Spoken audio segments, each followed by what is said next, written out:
살짝 반발 더 깊게 들어가는 뉴스 프레스룸입니다. 오늘의 신규 확진자 11만 명에 육박하죠. 이런 가운데 나온 정부의 발표. 식당 영업시간을 오후 9시에서 1시간 더 연장한 오후 10시까지로 하겠다. 이거 이제 나가도 된다는 건가 싶었는데 그 뒤에 나온 얘기가 거리두기 조정은 코로나19 유행이 정점을 지난 뒤에 추진하겠다입니다. 나가라는 건지 말라는 건지 저만 애매한 걸까요? 프레스룸 지금 시작합니다. 윤석열은 무능하다, 문 대통령은 히틀러다. 양당 후보들의 입이 독해지고 있습니다. 최근 여론조사 지지율 추이와 무관하지 않아 보이는데 잠시 뒤 짚어드릴게요. 이재명, 윤석열 후보는 각 당의 정치적 기반, 영남과 호남을 방문하고 있습니다. 서로를 향한 의혹 제기도 계속되고 있는데요. 이 내용 잠시 후 짚어드리겠습니다.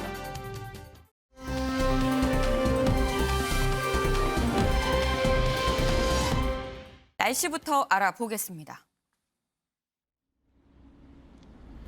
네, 한파특보가 모두 해제됐습니다. 오늘 서울의 아침 기온은 영하 8도로 비교적 쌀쌀했지만 낮이 된 지금은 기온이 성큼성큼 오르고 있는데요. 다만 그만큼 일교차가 크게 벌어집니다. 체온 조절 잘해주시기 바랍니다. 내일 서울의 아침 기온은 영하 3도로 오늘보다 5도가량이나 높게 출발하겠습니다. 한낮에도 영상권에 머물겠는데요. 다만 일요일에 기온이 다시 뚝 떨어지면서 종일 영하권 추위를 보이겠습니다. 이 강추위는 다음 주에도 쉽게 물러나지는 않겠습니다. 동쪽 지역의 건조함은 갈수록 심해져 가고 있습니다. 내륙의 바람은 조금 잦아들었다고 해도 전국적으로 대기가 바싹 메말라 있기 때문에 오늘뿐만 아니라 주말 동안 산행 등 야외 활동 계획하셨다면 화재 예방에 각별한 주의를 당부드립니다. 내일 남부지방은 대체로 영상권으로 출발하겠습니다. 울산이 2도, 부산이 3도로 시작하겠습니다. 한낮에는 기온이 더 오르겠는데요. 강릉이 7도, 대전과 전주가 5도 보이겠습니다. 주말에는 곳곳에 눈 소식 들어 있습니다. 토요일에는 남해안과 제주에, 일요일에는 충청과 호남, 제주 산지에 눈이 내리겠습니다. 당분간 동해안을 중심으로는 파도가 높게 일겠습니다. 풍랑특보까지 발효 중이니까요. 해안가 안전사고에 유의하시기 바랍니다. 지금까지 장충단공원에서 날씨 전해드렸습니다.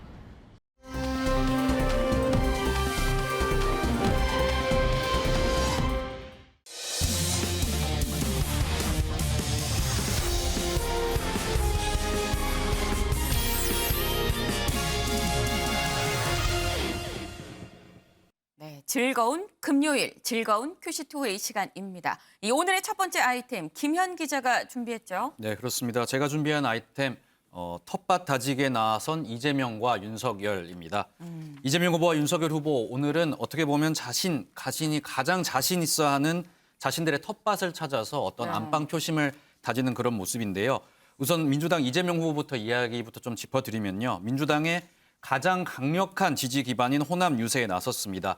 특히 이번 일정에는 어떤 대표적인 민주당의 호남 정치인 이낙연 전 대표가 함께해서 눈길을 끌고 있는데요. 네. 이재명 후보 오늘 오전 여수공항에 내리자마자 곧바로 순천에 달려가서 네. 바로 일정을 시작했다고 합니다. 일단 이재명 후보의 순천 유세 모습부터 직접 만나보시겠습니다. 순천을 위해 이재명, 전남을 위해 이재명, 대한민국을 위해 이재명. 인권과 평등이 그리고 평화가 보장되는 우리 김대중 대통령이 꿈꿨던 세상 제가 반드시 완성하겠습니다. 여러분, 선거는 이재명을 뽑느냐 윤석열을 뽑느냐가 아니라 내 미래를 어떻게 결정할 것이냐를 결정하는 것입니다. 여러분, 그 점을 기억해 주십시오. 여러분, 우리 거시기 해불죠? 제가 거시기 하면 해불자 한번 해주세요.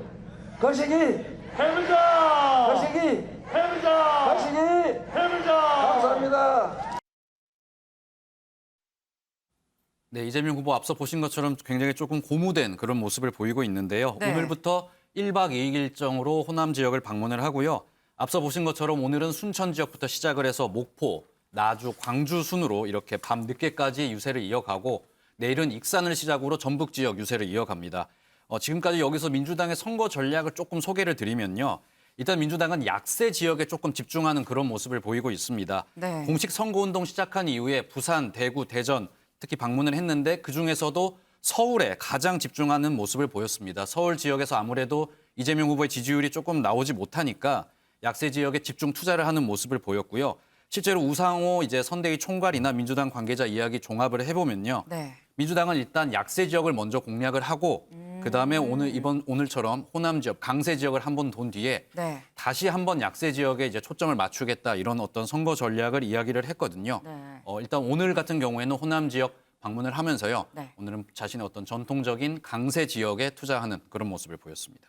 그렇군요. 그런데 지금 이 오늘 유세 현장 모습을 보니까 이재명 후보 이 파란색 이 당 점퍼를 입었습니다. 그런데 어제 제가 이 이재명 후보의 유세 모습을 봤는데 점퍼를 안 입었어요. 그리고 또 하나 눈에 띄는 게 분명히 민주당의 이재명 후보인데 이 민주당 글씨는 이 찾아보기가 좀 어렵던데요. 네, 그렇습니다. 이재명 후보 민주당의 상징인 이 파란색 점퍼를 입은 모습을 좀 지금까지는 보기가 힘들었습니다. 네. 파란색 목도리나 파란색 신발은 신은 적은 있었지만 파란 점퍼 저렇게 입은 모습은 보기 힘들었었는데요. 네. 사실 하지만 오늘 이제 텃밭인 호남을 찾았을 때는 모습이 달랐습니다. 앞서 보신 것처럼 저렇게 검은 양복을 다른 지역에서는 입었지만 네. 파란 점퍼 오늘 민주당의 텃밭인 호남에서는 바로 입고 유세를 시작을 했습니다.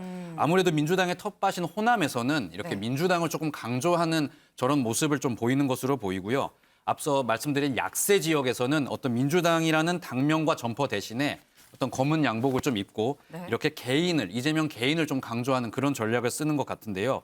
이를 두고 이제 민주당 내부에서도 어떤 지금 초박빙 선거에서는 네. 중도층의 마음을 사로잡는 게 가장 중요한데 어떤 이제 민주당이라는 어떤 지지층을 확고한 반면에 중도층은 조금 이 변동의 가능성이 있으니까 어떤 정동보다는 인물을 내세우는 전략을 약세 지역에서는 사용을 한 거고 민주당을 강조하는 어떤 정권 교체 여론이 없는 민주당의 호남 같은 경우에서는 정권과의 어떤 친밀성, 민주당과의 친밀성을 강조하기 위해서 점퍼를 입은 것이다. 이렇게 이재명 후보의 어떤 저런 전략을 좀 긍정적으로 평가하는 의견이 나오고 있습니다.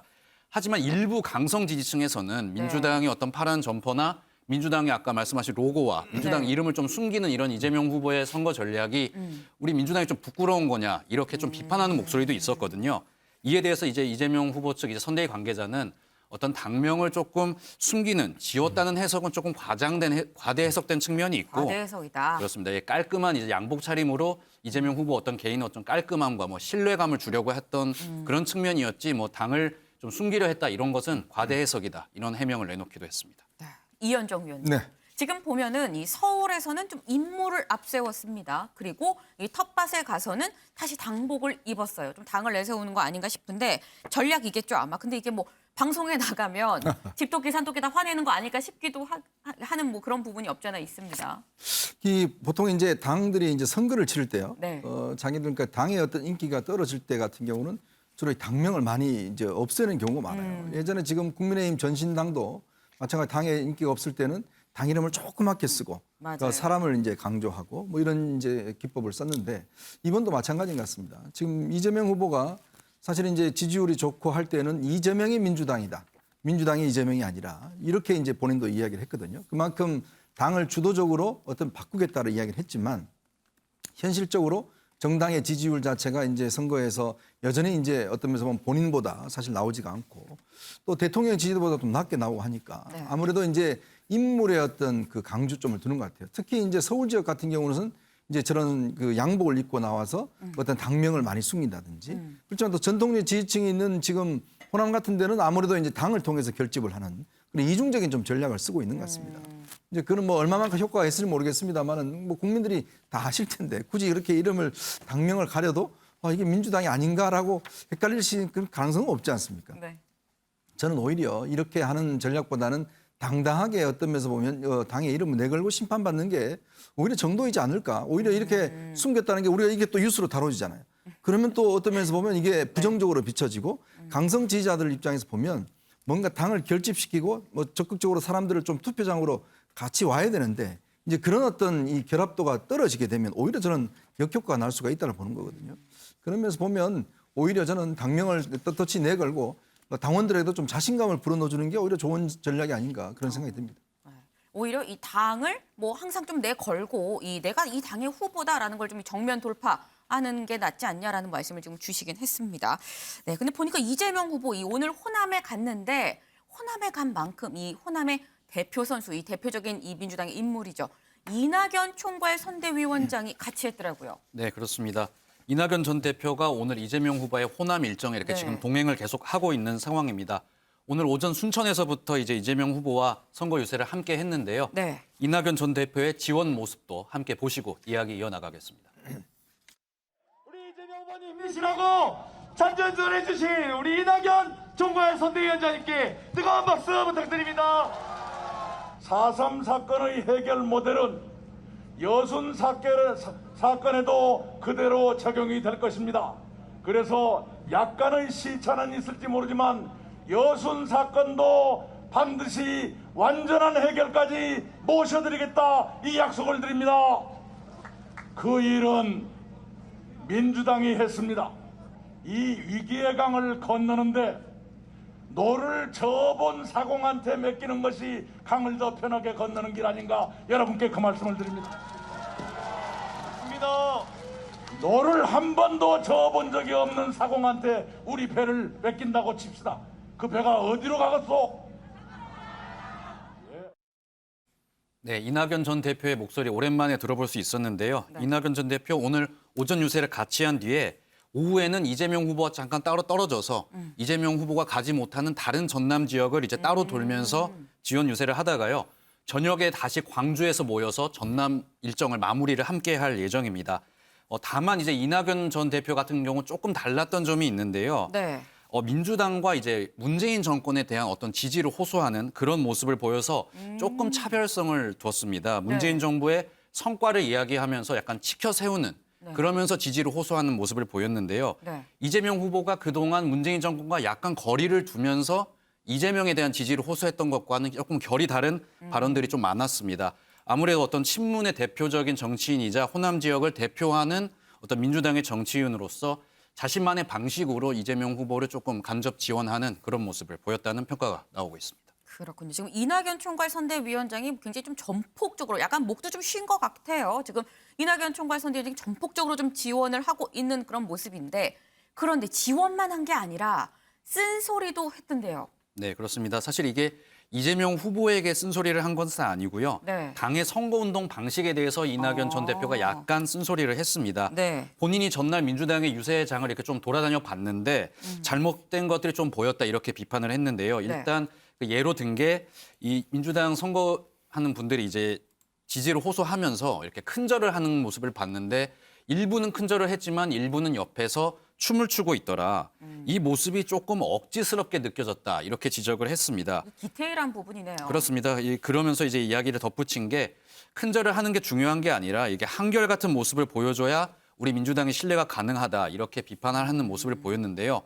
민주당 관계자는 이낙연 전 대표가 큰절하고 이런 모습은 선거철마다 이제 되풀이되는 어떤 좀 구태의연한 모습인데 이런 진정성 없는 모습보다 조금 민주당이 조금 더 진정성을 가지고 선거운동에 임하자 이 뜻을 조금 이렇게 우회적으로 표현한 것이 아니겠느냐 이런 분석을 내놓기도 했습니다. 네, 이낙연 이 총괄 선대위원장이 굉장히 꼼꼼하게 지금 당을 챙기고 있는 것 같습니다. 좀 기강을 잡는 거 아닌가 하는 생각이 들기도 하는데 이 당 기강을 잡을 수밖에 없는 이유가 좀 있어 보입니다.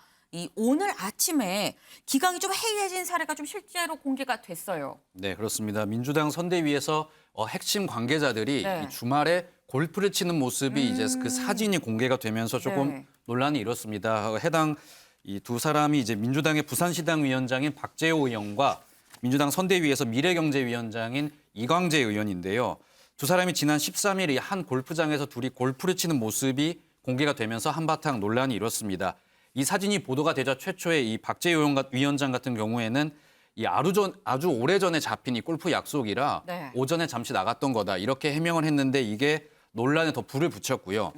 또 한때는 이제 민주당 선대위가 이 두 사람을 기강을 잡는 차원에서 해촉했다 이런 가짜 뉴스가 좀 돌기도 했습니다. 네. 저희 프레스룸이 직접 이제 민주당 선대위 확인을 해본 결과 네. 이 해촉은 아니고 경고 차원의 어떤 메시지가 있었던 것은 맞다고 이렇게 민주당 선대위에서 확인을 해줬는데요. 네. 일단 공식적으로 이 공식 선거 운동이 시작되기 전에 이제 일단 골프가 쳤던 것만큼 이런 좀 점들이 고려가 된 것으로 보이고요. 하지만 이광재 의원 같은 경우에는 바로 이제 곧바로 자신의 SNS에 글을 올려서 부족한 처신이었다 이렇게 이야기를 하면서 사죄하는 뜻을 보이기도 했고요. 그런 어떤 사죄의 뜻을 보이면서 이번 사태에 마무리됐지만 어떤 민주당 내부에서도 이번 골프 사진과 관련해서는 계속 비판의 목소리가 나오고 있는 상황입니다. 네. 윤경호 위원님. 사실 지금 이 대선이 정말 며칠 안 남았습니다. 근데 이런 상황에서 이 정말 중요한 요직에 있는 사람들이 지금 골프에 나갔다라는 거, 뭐 골프하는 것 자체를 비판할 건 아닙니다만 시점이 문제겠죠. 그래서 이런 문제 같은 경우는 민주당 내부에서 같이 일하는 사람들이 좀 속상할 얘기 아닌가 싶은데요. 뭐 굳이 따지면 한쪽에서는 열심히 일하는데 한쪽에서는 놀고 있느냐 이런 내부의 얘기 나올 수 있죠. 앵커가 방금 얘기했지만 왜 골프만 이렇게 문제를 삼느냐. 그날이 13일이면 일요일 오전이에요. 네. 만약에 가서 축구를 했으면 별 문제 없나요? 골프 쳤으니까 문제고 골프 그러면 되게 접대성 뭐 이런 얘기 하는데 돈 누가 냈느냐 뭐 이런 얘기도 따질 수 있고 그러니까 우리 사회에 이제 이런 거는 조금 더 아마 자유롭고 그냥 허용할 수 있을 거예요. 문제는 내부에서 아까 제가 초두에 말씀드린 것처럼 13일이면 15일부터 선거 캠페인이 선거 운동이 시작됐으니까 또 시작되기 전이고 일요일 아침이긴 해도 한쪽에서는 정말 절박감을 가지고 열심히 뛰고 있는데 한쪽에서는 느슨한 생각을 가지고 있는 거 아니냐. 이런 얘기를 하면 팀워크가 이루어지기가 힘들지 않겠습니까? 그런 점에서 저는 당사자인 이광재 의원과 박재호 의원이 급히 사과하고 바로 고개를 숙인 건 잘한 것 같고요. 이제 이 건이 앞으로 남아있는 기간 중에 민주당 내에 최소한 선대본부에 관련된 사람들 또는 현역 의원들은 네. 굉장히 긴장하게 만드는 작은 주사가 되겠죠. 네, 그런 점에서는 뭐 어떤 역할을 하긴 했을 것 같은데 네. 아까 제가 잠깐 말씀드렸습니다만 역시 절박감을 누가 가지고 있느냐 아마 이 차이일 것 같습니다. 절박감을 지금 누가 갖고 있냐의 차이 아니냐라고 말씀을 해주셨습니다.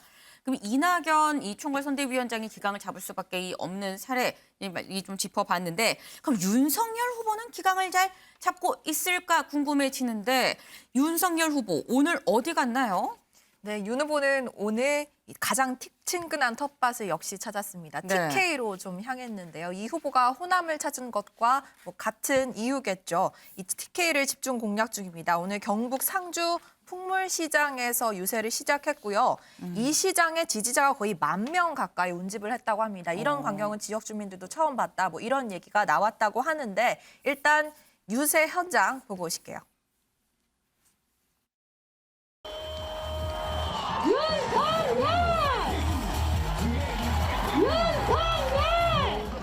민주당에도 괜찮은 좋은 정치인들 많이 있습니다. 왜 이렇게 망가졌는지 여러분 다 아시죠? 소수의 낡은 이념에 사로잡혀서 상식에 반하는 엉뚱한 생각을 가지고 있는 사람이 당 밖에서 당 안에서 조종을 하니까 상식 있고 훌륭한 정치인들이 길을 못 쓰게 돼서 그런 거 아니겠습니까? 맞죠? 네, 소수의 낡은 이념을 가진 민주당 사람들 때문에 민주당 전체가 좀 오염이 되고 있다, 잘못된 길로 가고 있다라는 부분을 강조하는 부분이었고요. 이 말도 안 되는 후보를 내세운 이 민주당을 좀 시민 여러분이 단호하게 심판해달라, 심판론을 꺼내들기도 했습니다.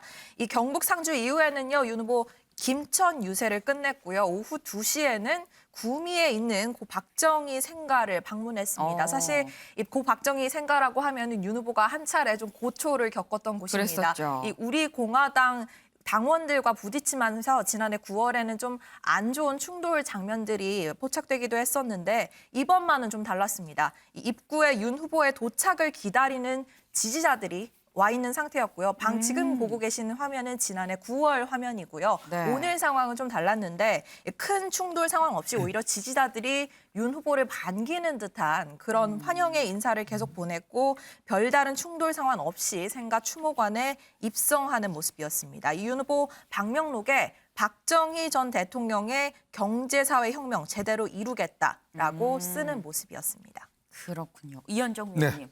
사실 저희가 전에 이재명 후보가 이 노무현 전 대통령의 향수를 좀 불러일으키는 것 같다라는 소식을 전해드렸었던 바가 있습니다. 그런데 이 오늘 보니까 윤석열 후보는 박정희 전 대통령의 향수를 좀 불러일으키고 있는 것 같아요.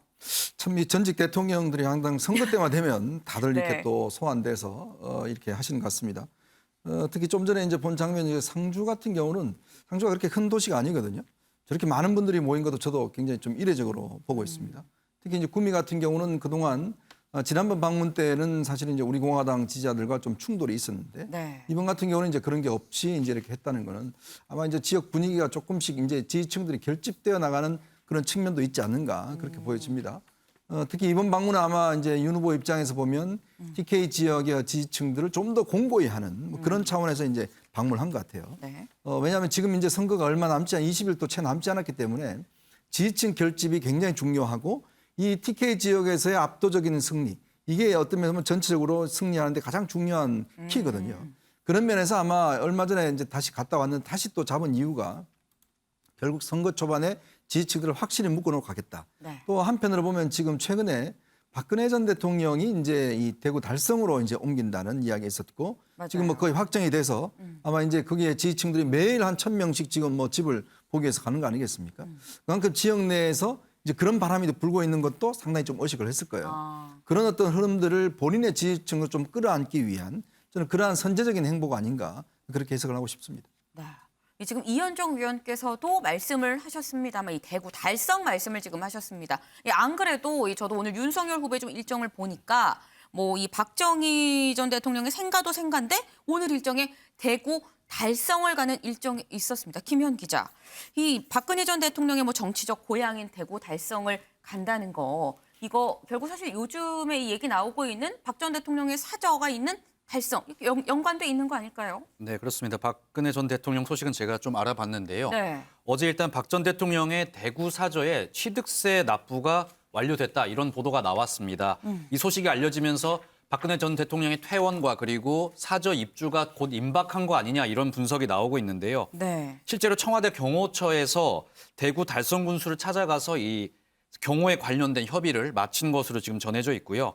저희 프레스룸이 박근혜 전 대통령의 최측근으로 이제 사실상 활동을 하고 있는 유용화 변호사와 직접 통화를 해봤는데요. 네. 일단 유 변호사는 잔금이 다 치러졌다 이 사실은 확인을 해줬고요. 네. 다만 이제 현재 입주 날짜는 정확하게 못 박을 수 없지만 박근혜 전 대통령 건강을 지금 조금씩 회복하고 있다 이렇게 소식을 근황을 알려왔습니다. 그리고 퇴원이 되는 대로 이제 아마 입주할 것으로 보인다 이런 예상을 내놓기도 했는데요. 다만 입주 날짜 자체가 대선 전이 될지 재선 후가 될지는 확답은 하지 않은 상태입니다. 정확한 날짜는 지금 특정할 수 없다고 이야기를 했지만요. 실제로 박근혜 전 대통령의 입주의 준비가 지금 차근차근 이루어지고 있는 것을 봐서요. 박근혜 전 대통령의 퇴원과 입주도 곧 가시권에 들어올 것으로 그렇게 예상이 되고 있습니다. 그렇군요. 이 박 전 대통령이 이 대구 달성 사저에 입주하는 시점이 대선 전이냐 후냐가 좀 상당히 좀 이번 대선이랑 좀 이 밀접하게 좀 관련이 있지 않을까 하는 생각이 드는데 전이 될지 후가 될지는 잘 모르겠다라고 지금 얘기를 한 상황이네요. 그런데 이 박 전 대통령 사저를 보니까 저번에 저희도 사실 소식을 전해드리면서 보니까 주변에 막 사람들이 어마어마하게 몰렸습니다. 네, 그렇습니다. 지금 뭐 박 전 대통령의 달성군 사저가 네. 이제는 아예 뭐 지역의 어떤 명소가 되어가는 네. 그런 느낌입니다. 지금 수백 명의 지지자들이 계속해서 이곳을 찾고 있다고 하고요. 네. 심지어 일부는 담을 넘고 사저 안으로 들어가려는 어떤 그런 움직임까지 보여서 네. 경찰 병력이 지금 아예 배치가 되어 있는 상황이라고 합니다. 네. 지금 대통령 사저 주변에 어떤 발판 같은 시설물이 있었는데 이걸 밟고 올라가는 사람이 너무 많아져서 네. 이 시설물이 아예 지금 철거가 된 그런 상황이라고 하고요. 일단 대표적인 친박 정치인 이 조원진 이제 우리공화당 후보 역시 조원진 우리공화당 후보 역시 내일이 아예 이 사저를 방문을 해서 이 선거 운동을 이어갈 방문이라고 하고요.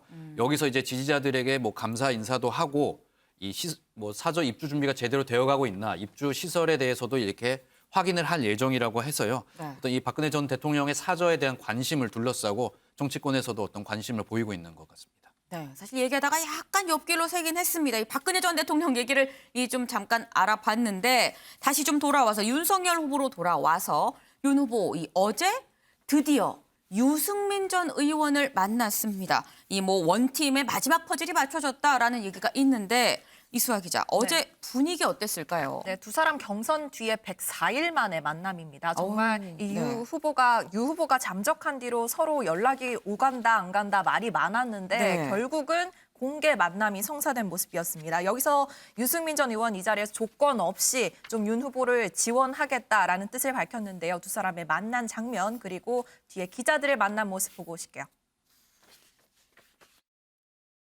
정권 교체를 위해서 백의종군하면서 협력하겠다.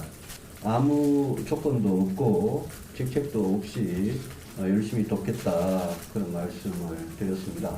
오늘 이 끝나고 종로 유세가 있는데 저도 복장이 이래서 죄송합니다만 종로 유세에 동참을 해서 우리 후보님과 함께 본격 선거운동에 돌입한 저로서는 우리 유승민 선배님의 이 격려가 천군만마를 얻는 것 같습니다.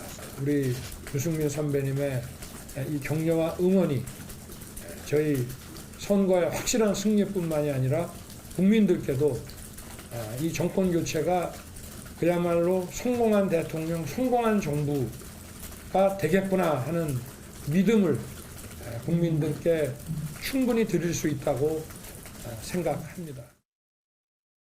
네, 두 사람 공개 회동은 20여 분 정도 이어졌고요. 이후에는 손을 맞잡고 이 기념사진을 촬영하는 모습도 포착됐습니다. 네, 사실 여기서 지금 눈에 띄는 거는 우리 유승민 선배님이라고 하는 모습이 좀 눈에 띕니다. 이 선배인 유승민 전 의원 사실 그동안 뭐 연락 두절 얘기까지 나올 만큼 좀 이 약간 소통이 안 되는 그런 상황이었었는데 지금 수면 위로 올라와서 윤석열 후보에 대해서 좀 지원을 전폭적으로 하겠다라는 이런 입장이에요. 이게 이유가 있을까요? 네, 전격적으로 공개 만남을 잡은 이유 유 전 네. 의원이 좀 직접 밝혔는데요. 4가지 정도 이유를 들었습니다. 이제 공식 선거 운동이 시작이 됐고 네. 그리고 여권에서 자꾸 이상한 소리가 나오고 네. 또 이걸 들은 윤 후보가 그래서 걱정을 할 것 같았다. 또 윤 후보 측에서 여러 번 자신에게 공개 지지를 요청했던 만큼 이렇게 지원에 나서게 됐다라고 이유를 밝혔습니다. 네.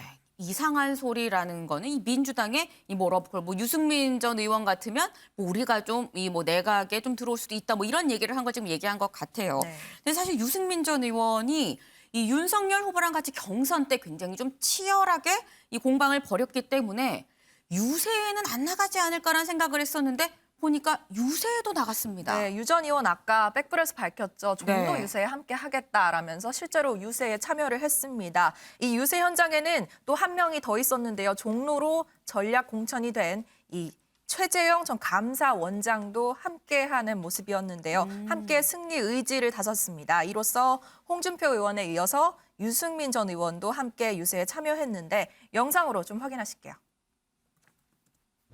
다 아시죠?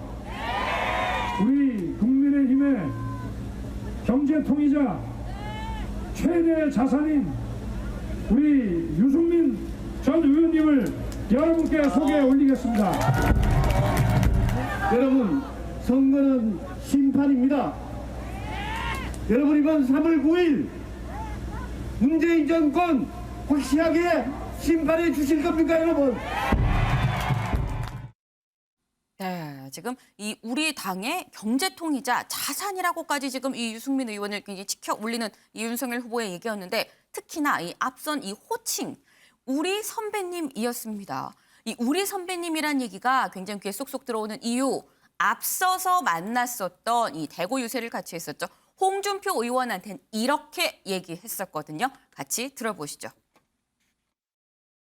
8kg가 한 3.8kg 이상이 되어야 되고 윤 후보 이거 약속하시겠죠? 예, 형님.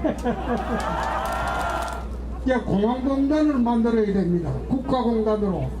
그것도 해주시겠죠? 물론입니다.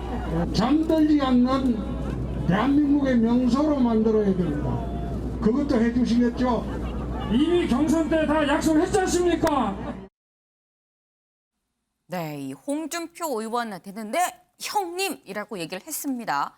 지금 보면은 윤경호 위원님, 홍준표 의원한테는 형님이라고 얘기를 했고요. 유승민 전 의원한테는 선배님이라고 얘기를 했습니다.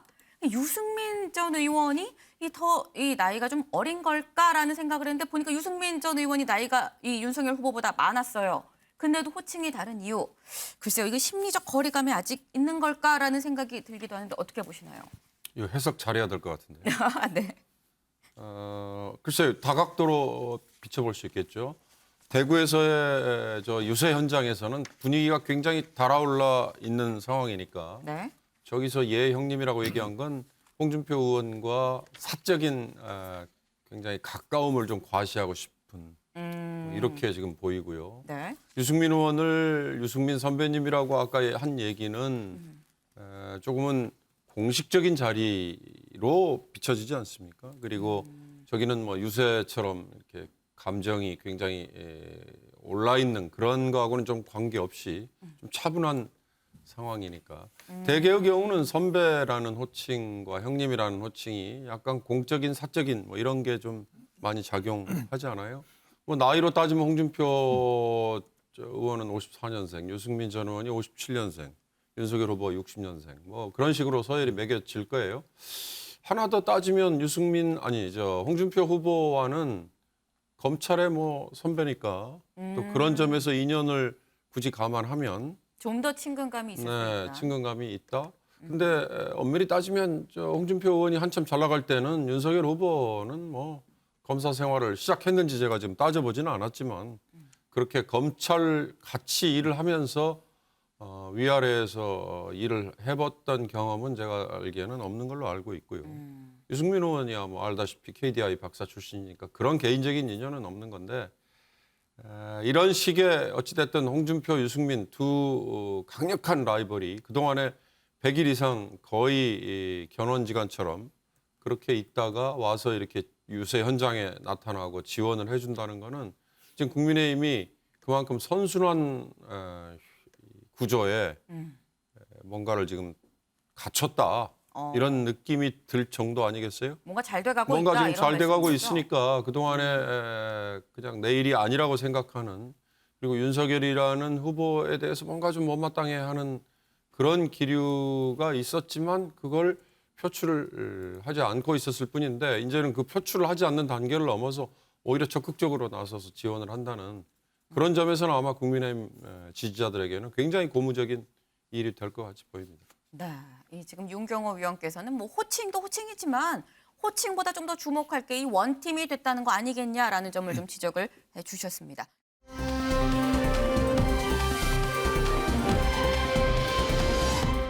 다음 아이템 이수아 기자가 준비했네요. 예, 제가 준비한 아이템은요. 이 독해지는 후보들의 입입니다. 이 대선이 하루하루 다가올수록 후보들의 입이 거칠어지고 있습니다. 마치 누가 더 독하고 세게 말하냐 경쟁이라도 하는 듯 보이는데요. 우선 이재명 후보 발언부터 살펴보면 어제 광화문 유세에서 국정농단 사태를 언급하면서 또다시 윤 후보 측 주술 논란을 언급했습니다. 듣고 오시죠. 이 한반도의 운명이 걸려 있습니다. 이 운명을 결정할 사람이 바로 리더이고 대통령입니다. 이재명은 주술사가 아니라 국민에게 길을 묻겠습니다. 주술사가 가라는 길이 아니라 국민이 가라고 하는 길을 가겠습니다, 여러분. 모르는 게 무능한 게 자랑이 아닙니다. 유능한 사람을 불러쓰기 위해서도 아첨꾼 속에서도 충신들을 골라내려면 뭘 알아야 면장을 할 거랍니까? 네, 영상에는 다 담기지 않았습니다만 이 후보는 연설에서 과거 최모 씨는 점은 좀 봤을지 몰라도 주술은 하지 않은 것 같다라면서 이 최성원 씨와 김건희 씨를 비교하는 듯한 언급을 하기도 했고요. 이 왕십리 유세에서는 무능하고 부족한 대통령 박근혜 전 대통령 하나로 족하다라면서 다시 국정농단의 길로 가면 안 된다고 말하기도 했습니다. 네, 지금 이재명 후보가 지금 윤석열 후보랑 박근혜 전 대통령을 지금 같이 연관해서 지금 얘기를 했는데, 근데 박 전 대통령뿐만 아니라 이명박 전 대통령 얘기도 했던데요. 네, 윤 후보의 공약 때문에 그런데요. 네. 최근 현 정부에서 국민의힘 측이 100대 과제 중 좀 폐기해야 될 과제로 이 4대강 재자연화 사업을 꼽았습니다. 뭔지 네. 잠깐 설명해 드리면은 이 MB 정부 이명박 전 대통령 정부 때 진행된 4대강 사업을 중단하고 여기에 설치된 보 16개 중에 11개 정도를 개방하는 사업을 지금 문 정권이 하고 있거든요. 네. 이 부분을 다시 되돌리겠다, 폐기하겠다고 윤 후보 측이 밝힌 거죠. 그런데 여기에 대해서 이재명 후보가 다시 한번 그렇다면 이명박 정부의 4대강 파괴 사업을 계승하겠다는 거냐라면서 이 강물을 걷어서 녹조 라떼 독성 오염을 계속하겠다는 거냐, 이렇게 MB를 언급하면서 윤 후보를 겨냥하는 모습이었습니다. 그렇군요. 근데 이번 발제 제목이 이 지금 독해지는 후보들의 입입니다. 그러면 윤석열 후보는 또 무슨 독한 말을 내는 거예요? 네, 윤 후보는 대장동 의혹을 이재명 후보의 안방이라고 할 수 있는 성남을 찾아서 직접 언급하는 모습이었습니다. 듣고 오시죠. 인구 100만의 성남시를 이렇게 운영을 했는데 5천만의 대한민국을 운영하면 나라 꼬라지가 어떻게 되겠습니까, 여러분? 이 히틀러나 무솔리니 같은 이 파시스트들 아시죠? 자기가 진 죄 남한테 덮어씌우고 짓지도 않은 죄 만들어서 선동하고, 이게 원래 파시스트들, 그하고 또 비슷한 공산주의자들, 이런 사람들이 하는 수법입니다, 이게. 저 성남시의 판교 대장동 사건 아시죠? 워낙 유명해서 아마 그 대장동의 썩은 냄새가 김천까지 진동하지 않았나 싶습니다. 네, 이 후보를 향해서 이 성남시 인구가 100만 명에 불과한데 그러면 5천만 대한민국은 어떻게 운영하겠느냐라면서 이 백현동 그리고 대장동 의혹 한 번 더 언급하는 모습이었고요. 오늘은 김천에 있었습니다. 근데 김천에서 이 대장동 썩은 내가 여기까지 진동한다라면서 네. 다시 한번 그 의혹을 언급하면서 얘기하는 모습이었습니다. 경기도 안성에서 이어진 유세에서는 영상에서 보고 오셨지만은 좀 문 대통령을 저격한 듯한 발언이 있었어요. 네. 배경을 보면은 이 부정부패를 일소하겠다고 본인이 말하니까는 이걸 정치보복한다고 정부에서 얘기하고 있다라면서 청와대를 언급했고요. 그러면서 정치보복을 누가 제일 잘했느냐라고 대중한테 물으니까 일부 지지자들이 문재인이라고 답했습니다. 이걸 두고 윤 후보가 이어서 원래 옛날에도 히틀러나 무솔리니 같은 파시스트들이 뒤집어 씌우는 건 세계 최고였다라면서 사실상 문 대통령을 좀 히틀러 파시스트에 빗대는 언급이 있었고요. 이 용인에서는 민주당을 가만 놔두면 이 당이 아주 암에 걸려서 헤어나올 수 없다라고 또 강한 어조로 얘기하기도 했습니다. 말이 하나하나가 지금 다 굉장히 좀 셉니다. 그런데 저것뿐만이 아니라 지금 보면 이번 이 문재인 정부의 뭐 가장 큰 아킬레스건이라고 하죠. 이 부동산 정책에 대해서도 좀 세게 얘기를 했던데요. 네, 그렇습니다. 경기도 안성에서는요, 이곳 집값 상승률이 경기도 4번째라는데 그렇다면은 소득도 좀 그만큼 올라가냐? 38% 올랐는데 소득도 38%에 올랐습니까? 라고 지나치게 오른 집값에 대해 저격하는 모습이었고요. 특히 서울 송파 유세에서는 여기 20억짜리 아파트에 산다고 갑부 아니다. 집 한 채 갖고 사는데 어떻게 갑부냐. 월급 타서 세금 내기 바쁘다라면서 지역 민심에 좀 호소하는 모습이었습니다. 자기들이 부패하고 약탈한 돈을 내놓으면 될 걸 세금을 지나치게 거두고 있다라면서 이 문정권 부동산 정책에 대해서 비판의 목소리를 높이는 모습이었습니다. 네, 저는 이 눈에 들어오는 게 송파에 20억짜리 아파트 있다고 갑부 아니다라는 이 발언이 좀 눈에 들어오는데, 그렇죠. 뭐 갑부 아닙니다. 갑부 아니고 뭐 아파트 값이 나간다고 해도 뭐 아파트밖에 없으면 사실 이 깔고 앉아서 살기 때문에 뭐 어디로 이사 갈 수도 없어서 뭐 이게 뭐 평가를 하기가 좀 애매한 점도 있는데, 근데 이 발언이 또 어떻게 보면 월세 사는 사람, 또 2억, 3억 이 전세 사는 사람이 볼 때는 뭐야 20억이면 많은 거 아니야? 싶을 것 같기도 합니다. 이현정 위원님, 네. 어떻게 보셨어요? 이게 아무래도 이제 지금 유세가 각 지역별로 이렇게 돌아가며 진행이 되고 있기 때문에 네. 아무래도 실내 살 때하고 실외 살 때하고는 발언의 강도가 좀 달라진 것 같아요. 그러니까 이 대중들이 있는 집회 같은 경우는 이게 발언의 강도가 세질 수밖에 없습니다. 이 현장의 호응도라든지 이런 걸 이끌어내기 위해서 어떻게 좀 자극적인 이야기들을 함으로써 이제 이런 좀 격한 발언들이 나오는 것 같고, 또 하나는 이제 각 지역별 특성들이 있지 않습니까? 네. 지금 강남 같은 경우는 이제 제일 문제가 되는 게 주로 이제 은퇴자들 같은 경우에 그러니까 세금 부담이라든지 그러니까 집값은 상승을 했는데 실제로 쓸 수 있는 돈은 없고 세금은 내야 되고 뭐 이런 상황의 어떤 그 지역민들이 가지고 있는 이제 공통적인 문제들. 예를 들어서 저쪽 이제 노원이나 상계 같은 경우는 이제 재개발, 재건축이라든지 이런 문제가 있을 것이고요. 아무래도 각 지역별로 지금 서울 같은 경우만 하더라도 25개의 구가 있는데 각 지역별로 가지고 있는 다들 문제점들이 조금씩 다를 거예요. 그런 문제들을 이제 후보가 어떤 상황에 맞게끔 이제 연설하는 이제 그런 측면으로 있을 수 있을 것 같습니다. 이제 물론 우리가 TV를 통해서 보면 이게 다 똑같은 이야기 같지만 또 현장은 또 다르거든요. 대구 가서 하는 이야기, 광주 가서 하는 이야기 다 다르기 때문에 아마 그런 방식으로 이야기를 하고 있는 것 같은데 그러니까 문제는 이제 이 자꾸 집회가 밖에서 진행됨으로 인해서 발언의 강도가 점점 세질 수 있다는 우려는 솔직히 있습니다. 왜냐하면 현장의 반응을 막 열광적으로 이끌어내기 위해서는 강하게 지지층들을 또 자극을 해야 되거든요. 근데 그렇게 되면 아무래도 이게 공방이 격해질 수밖에 없는 상황이니까 네. 이제 이런 것들이 이제 지금 월요일 날 TV 토론이 이제 또 열리지 않습니까? 공식적으로. 그렇죠. 그러니까 그런 것들을 통해서 좀 순화를 해야 되는데 아무래도 후보들 입장에서 보면 현장을 다녀보면요. 이 유권자들의 이게 환호가 굉장히 큰 어떤 면에서 보면 좀 힘이 돼요.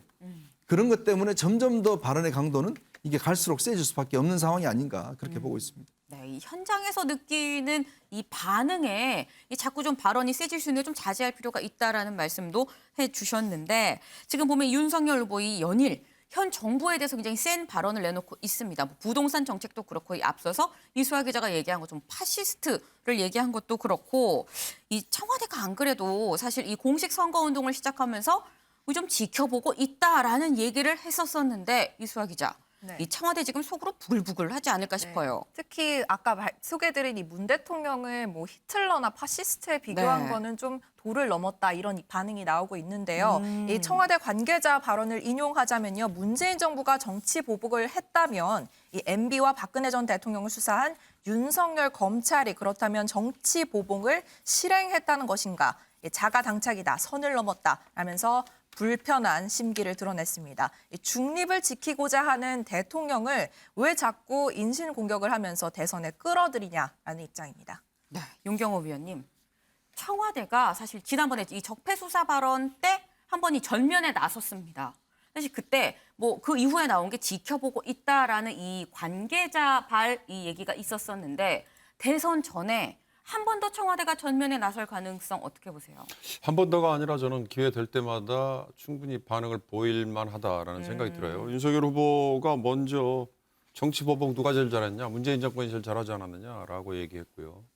또 방금 이현정 의원이 언급했습니다마는 히틀러나 무솔리니 비교하는 거 이런 거는 거의 정면으로 직격탄을 날리는 거잖아요.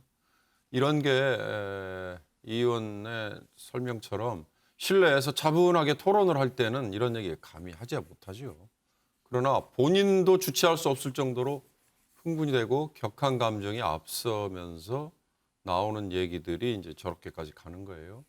지난번에 적폐 수사 얘기도 아주 정제돼 있는 질문을 먼저 주고 그에 대해서 답을 하는 정식 인터뷰였으면 그렇게까지 얘기가 나오지 않았을 거라는 짐작이 되잖아요.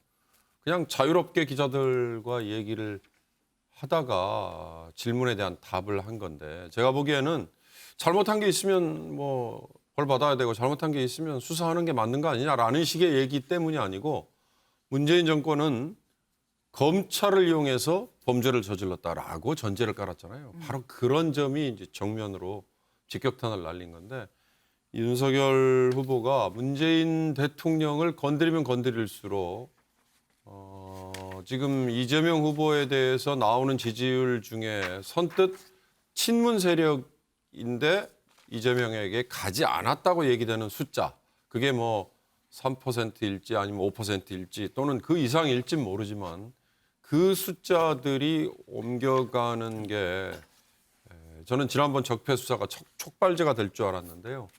9일이었지 않습니까? 그게 알려진 게. 근데 그 이후에 나타난 여론조사에 썩 그렇게 고스란히 반영이 되지는 않은 것 같아요. 그렇다면 만약에 그게 반영이 된다면 흔히 말하는 샤이라는 게 붙은 세력들.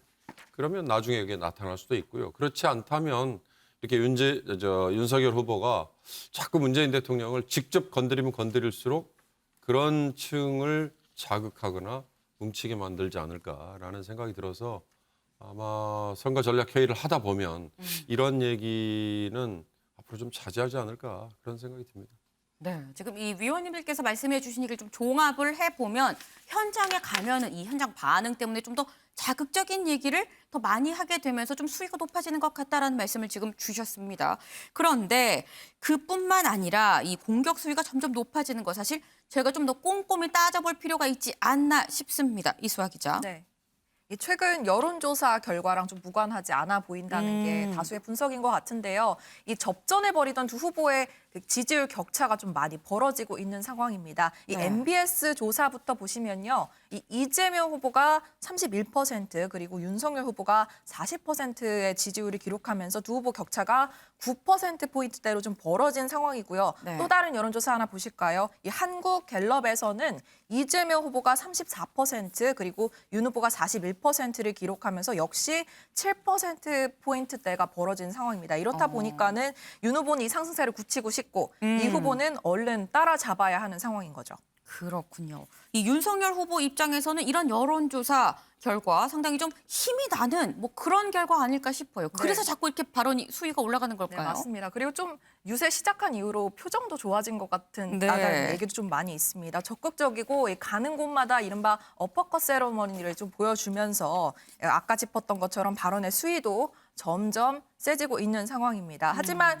이 초반 말실수 때문에 윤 후보 발언 사실 이 당에서 메시지 팀이 하고 네. 있었거든요. 그런데도 이 현장에서 애드리브를 윤 후보가 많이 추가하고 있다라는 당 내부 얘기가 계속 나오고 있고요. 물론 자신감 있는 후보의 모습 좋지만 이 당내에서도 혹여나 이 말실수가 또 나오는 건 아닌가라면서 계속해서 좀 우려의 목소리가 있는 것 같습니다. 저희 프레스룸에서 솔직한 좀 당내 분위기를 핵심 관계자에게 물어봤는데요. 네. 이 관계자 얘기로는 윤 후보가 최근 유세 현장에서의 발언이 조금 불안한 건 사실이다라고 인정을 하면서 후보에게 자제하시라라고 조언했다고 합니다.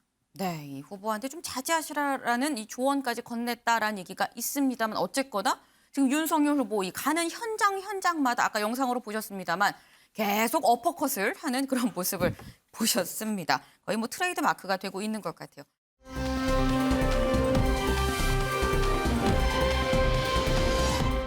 다음 아이템 김현 기자가 준비했네요. 네, 그렇습니다. 오늘의 마지막 아이템 여야 후보들 의혹 두고 팽팽한 대리 공방전입니다. 대선 후보들을 앞서 이야기 들어보셨는데요. 양 당도 지금 굉장히 거친 언사로 서로를 공격하고 있습니다. 일단 민주당 상황부터 좀 살펴보면요.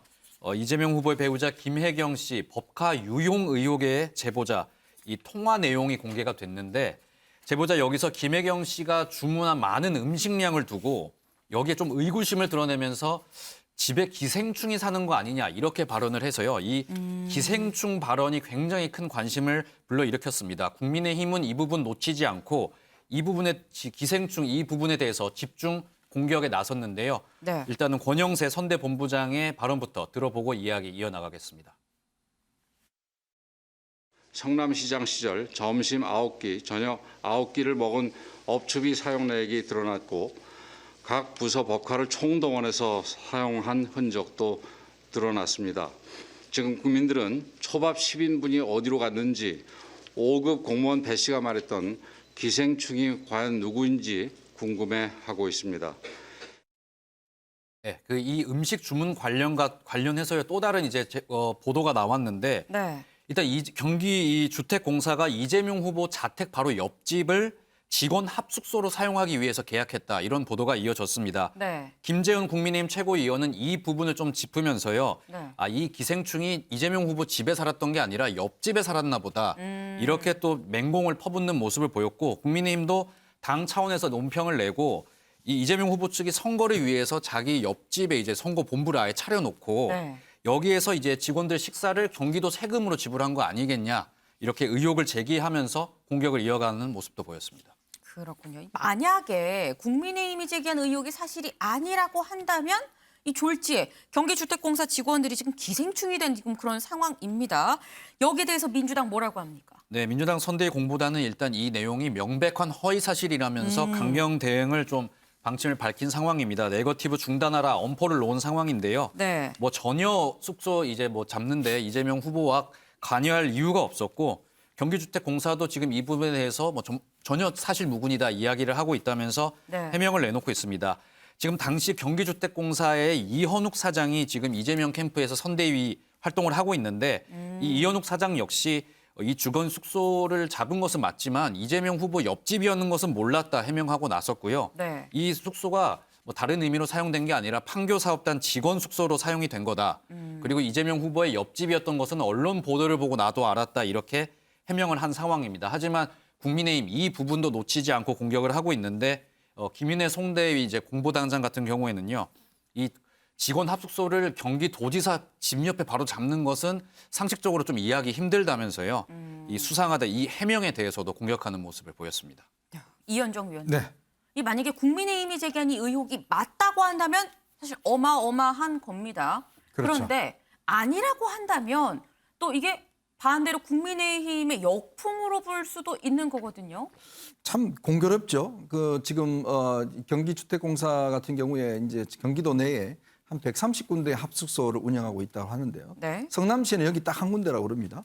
근데 하필 그게 이재명 후보 집의 바로 옆집이에요. 제가 사장님 옆집에 살면 기분이 어떻겠습니까? 굉장히 안 좋겠죠. 그런 거 마찬가지로 특히 이제 2020년 8월 달에 계약을 했다고 그래요. 2020년 8월 달이 이제 이재명 후보가 대법원에서 무죄로 확정되고 이제 본격적으로 선거를 뛸 때입니다. 이제 그런 상황에서 이제 이걸 계약을 했다는 것이고 그걸 이제 방송 보고 알았다라고 이야기를 하는 것인데 이게 참 아무리 우리가 좀 이해하려고 해도 굉장히 공교롭게 왜 하필 여기에 했을까? 그리고 또 여기에 61평 정도 된다고 하는데 그러면 여기에 이제 직원들이 한 4명 정도 살았다고 그래요. 네. 그럼 그동안 예를 들어 이현욱 그 전 사장 같은 경우는 뭐 리틀 이재명이라 불릴 만큼 굉장히 이재명 후보의 측근으로 알려져 있습니다. 그리고 선대위에 관련돼 있고 그렇기 때문에 이제 이건 아마 좀 규명을 해야 될 것 같아요. 아마 이거는 주택공사 측에서 그냥 직원들이 거기 살았다는 어떤 좀 증빙을 한다든지 뭐 그렇게 된다면 이거는 의혹은 뭐 빨리 해소가 될 겁니다. 근데 이제 지금 나오는 게 뭐냐면 이 집 주인, 이 원래 집을 가지고 있는 원주인이 성남시에서 그 관련 단지 근무를 했고 또 그 부인 같은 경우는 또 이 김혜경 씨하고 또 가족들하고 친했다는 거거든요. 지금 국민의힘 주장에 따르면 또 함께 캐나다 연수 갈 때도 같이 따라갔다는 것이고 그렇다면 이재명 후보 입장에서 보면 그분이 살았던 집에 전세가 들었는데 누가 들었는지 그동안 몰랐다는 게 잘 좀 설득이 안 되는 거 아니냐. 그래서 아마 이거는 좀 빠른 어떤 의혹 해소가 필요할 것 같습니다. 이거는 경기도 주택공사 측에서 이 부분에 대한 좀 의문들은 빨리 좀 해명할 필요가 있어야지. 안 그러면 이 논란은 아마 이번 선거까지 계속 아마 확산이 될 것 같습니다. 네, 지금 이 말씀을 주시면서 공교롭다는 얘기를 3번이나 쓰셨습니다. 공교로워서 사실 의혹으로 제기가 된 거죠. 그렇기 때문에 저희 위원님 말씀처럼 이 공교로운 의혹 빨리 좀 이 해소가 돼야 될 해명이면 해명이 돼야 될 부분이라고 생각을 합니다. 그런데 국민의힘만 의혹을 제기하고 있는 게 아니죠. 민주당도 이 후보 의혹을 꺼내 들었던데요. 네, 그렇습니다. 민주당 같은 경우에는 이 어퍼컷 세레머니로 이 건강함 어떤 좀 공격적인 모습을 보이고 있는 윤석열 후보의 이 모습을 거론을 하면서요. 네. 윤석열 후보의 군면제 의혹에 대해서 본격적인 좀 의혹을 제기하고 나섰습니다. 일단 송영길 대표의 발언부터 들어보시고 이야기 이어나가겠습니다. 윤석열 후보에게 다시 한번 질문합니다. 그렇게 국가안보를 떠드는 국민의힘이 항상 보면 군대를 안 간 사람들이 많습니다. 이 윤석열 후보도 부동시란 이름으로 군대를 면제당했어요. 어저께 원주에 와서 어퍼컷 세레머니를 한 거 보니까 무슨 씨름 선수처럼 튼튼하게 튼튼한 신체를 가지고 있는데 어떻게 군대를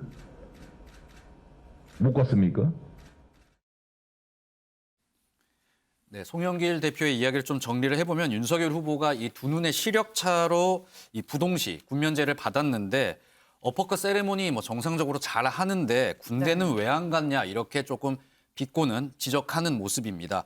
송영길 민주당 대표 나는 이제 두 눈이 멀쩡해도 당구를 150 정도 치는데 윤석열 후보 들어보니까 두 눈의 시력차가 0.7 정도 나는데 당구 500 친다더라. 비결 좀 나도 알고 싶다. 뭐 이렇게 이야기를 했습니다. 그리고 좀 눈에 띄는 점은 여기에 대해서 방어를 이준석 국민의힘 대표가 직접 나선 건데요. 이 검사로 임용이 됐을 때 하는 이 약식 시력 검사와 군대 면제를 받는 이 군대에서 하는 병역 그 시력 검사를 똑같이 비교하는 건 옳지 않다. 이렇게 반박하는 모습을 보였거든요. 이 어떻게 되면 이 군면제 의혹에 대해서 양당의 지도부가 함께 어떻게 공방전에 참전하는 모습을 보여서 눈길을 끌기도 했습니다. 네, 지금 이 여야가 지금 뭐 주거니 받거니 공방을 벌이고 있습니다. 그런데 이런 공방에 그야말로 어퍼컷을 날린 사람이 있었습니다. 네, 바로 정의당 심상정 후보입니다. 여야 후보들의 어떤 이 의혹 폭로전에 대해서 심상정 후보 두 후보를 싸잡아서 비판하는 모습을 보였는데요. 이 두 사람 중 누가 대통령이 되더라도 이 정당성이 없는 후보들이기 때문에 민생은 날아갈 거고 정쟁은 더 격화될 거다. 이렇게 두 후보를 함께 비판하는 모습을 보였습니다. 그러면서 본인은 어떤 노동, 그다음에 민생 행보를 하면서 어제는 현대중공업 찾아서 직접 노동자들 만나면서 이번 대선이 노동 정책 없는 어떤 정책 없는 선거라는 점을 지적을 하면서요. 본인의 어떤 좀 차비를 좀 강조하는 모습을 보이기도 했습니다. 네, 심상정 후보의 모습 좀 같이 보고 오시죠. 양당 후보 중 누가 대통령이 되더라도 5년 내내 서로 정당성이 없는 후보들이 대통령이 되면은 정쟁은 더 격화되고 민생은 공중으로 날아가 버릴 겁니다. 이런 자격 없는 양당 후보들 역사적인 퇴행을 막아내고 우리 시민들의 삶을 챙기는 더 나은 대한민국을 위해 일할 수 있는 유일한 후보 저 심상정밖에 없습니다, 여러분.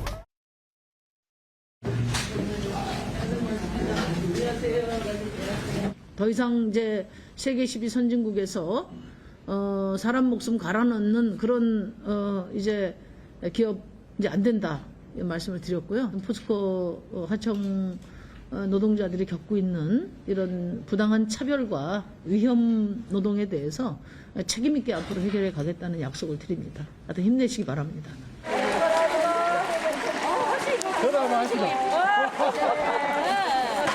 저 심상정이 녹색 복지 대통령 될 수 있도록 우리 포항 시민 여러분께서 전폭적으로 서원해 주시기 바랍니다. 네, 지금 이 심상정 후보 오늘 유세 모습까지 좀 보셨는데 윤경호 위원님, 지금 여야의 이 말이 갈수록 좀 독해지고요. 공방도 갈수록 좀 격해지고 있는 것 같습니다. 그러다 보니까 이 심 후보가 양쪽을 다 비판하는 지금 이런 상황이에요. 정책 없는 선거가 되고 있다. 심상정 후보 얘기 중에 딱 그게 와닿죠. 사실 저렇게 유세 현장에 돌아다니면 아까도 지적됐습니다만 굉장히 감정이 격해지고 본인도 억제할 수 없는 격한 얘기들이 튀어나오잖아요. 지금 15일부터 시작됐으니까 4일째인데 이 4일 동안 양당 특히 거대 정당 두 후보들이 한 얘기들 중에 서로 상대에 대한 조롱, 비아냥 뭐 이런 그런 것들로 가득 차 있다는 게 이게 이제 앞으로 계속해서 선거운동 끝까지 이럴 것 같은 생각이 들어요. 이걸 막을 수 있는 건 결국 차분하게 앉아서 정책 토론하는 것밖에 없는데 정책 토론은 이런저런 이유로 국민의힘 쪽에서 기피를 해버려서 그냥 무산됐어.